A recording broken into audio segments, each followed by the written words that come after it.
Senator Rand Paul joined our White House correspondent Emerald Robinson for an exclusive interview to talk about his fight with Dr. Anthony Fauci and vaccine mandates. She first asked, though, Senator Paul if President Biden's Department of Justice will prosecute Fauci for lying to Congress. Here's what he said. You know, I think unlikely, but I think it's important that we make this point and that we make this argument. Lying to Congress is serious. Lying to the American people is serious.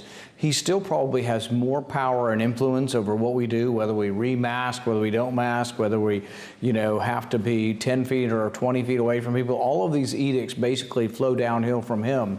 But the thing is, if he's been dishonest to us, I think we need to know. And the thing is it's an extraordinary thing. If 4 million people died from a virus that was created by man in a lab. Now, we don't know absolute certain that it did, but there's a lot of evidence leaning in that direction. And if Dr. Fauci funded that lab, that shows bad judgment. But if he's still denying it, and now he's saying, well, he would do it again, and that he still trusts the Chinese, boy, what colossally bad judgment. Should somebody like that be in charge of, directing policy in our country? So I think he's made so many judgment errors that I think prosecution is appropriate because he lied, but more than anything, he needs to be out of a position of influence. Have you heard back from the DOJ on your referral? No, and I'm not sure that they will.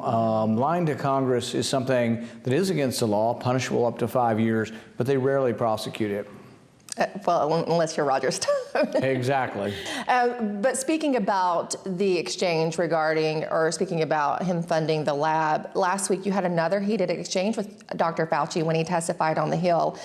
You said during that hearing that Dr. Fauci was trying to obscure responsibility for 4 million people dying around the world from a pandemic. And then he fired back saying that you were lying and that you're implying that what we, quote unquote, we did was responsible for the deaths of individuals. I totally resent that. And if anyone here is lying here, Senator, that's you. Do you think Dr. Fauci and the NIH are directly responsible for this pandemic? And was that what you were saying? I think ultimately he's in charge or largely in charge of the NIH and its funding. Without question, they funded the Wuhan lab. I think that shows bad judgment. Whether or not the virus came from the Wuhan lab, we don't know for certain. But when we stack the evidence on both sides, a lot of the evidence is pointing towards it coming from the lab. So, for example, those who believe it came naturally from animals think it was in these wet markets where they sell these exotic animals. But they've tested 80,000 animals in those wet markets, and they haven't found any of them that has COVID. They also take the COVID-19 virus and they try to infect bats with it, and lo and behold, it doesn't infect bats very well. It seems more adapted to affecting and infecting humans, but most coronaviruses start in bats. So how does that quite make sense unless maybe it was manipulated or adapted in the laboratory? We don't have direct evidence of that. I don't think the Chinese will ever let us have that direct evidence, but there's a weight of evidence leaning in that direction. If it did come from the lab, yes, I think some moral culpability, responsibility attaches to the NIH and to Dr. Fauci. What do you make of the information that Walensky gave yesterday during her briefing, saying that vaccinated people are potentially shedding the virus, essentially, that they're potentially still spreading it? That's sort of like someone standing up and saying, there's a Delta variant and potentially it might be more deadly. Well, is it or isn't it? If you don't have evidence, you shouldn't dictate behavior to the whole country without evidence. You're saying it might be. All of the evidence so far shows that the vaccine covers the Delta variant. All the evidence so far shows that the natural infection also gives you immunity to the Delta variant. Can you still get it? Yes, there is some evidence that it's so contagious that people who have had it previously or vaccinated are still able to get it. But what are they getting? They're getting something like the mild flu or a cold. If that changes, if in the next 6 months we find, or next couple of months we find the Delta variant is killing people by the thousands who have been vaccinated, we're either going to have to give them boosters or recommend boosters, or people who have been infected are getting it by the thousands and being hospitalized and dying. I'll change my mind. I've always said, I haven't been vaccinated because I had the disease. But if I read a study in the next week or two or month that says lots of people like me are now in the hospital and dying, I'll change my mind. It means maybe my immunity's not. But so far, we are not seeing, everything they're telling you isn't really correct. We aren't seeing people lining up by the droves who've been vaccinated or who've had this.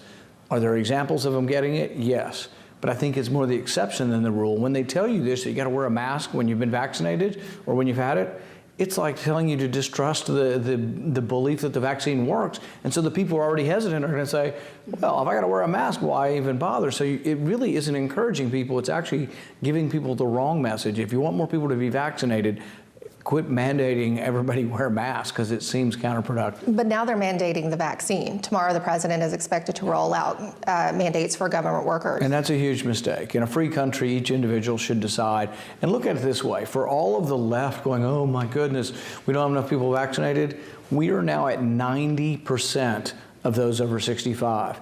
That is extraordinary. In a free country, 90% of those over 65 chose to take the vaccine. And I'm for that. I recommend you take the vaccine if you're over 65 or if you're over 40 and overweight. Maybe over 30 and overweight. Those are the two things. It's mostly age, but I think weight is the second factor. And the thing is, if you want to be, there will be people who take it. There's always first adopters. Then there'll be some that are hesitant that wait a while and take it.